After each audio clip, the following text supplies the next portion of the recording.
guys just a dead quick one on how to install these fancy door pins. So basically these are just like a push fit. So you'll see on the one that I've taken off there, they're just like a rubber push fit. So obviously if you haven't got enough grip, which I can't manage to get that off like that, so basically pair of pliers or mole grips, whichever you feel. You can protect them if you ever think you're going to put them back, but I'm not. I'm just going to leave them on. I'm just going to pull up till you get that pin off like that. And then obviously with the new one, line that up. So you're going to line it up obviously to follow the angle of the door like that, and then push it down.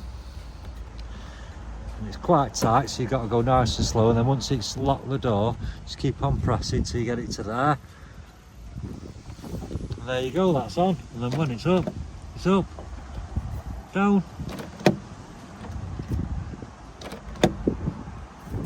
And that's it. So there you go, you can see it looks loads better. Stands out better than the little pin, and it's obviously a lot easier to use.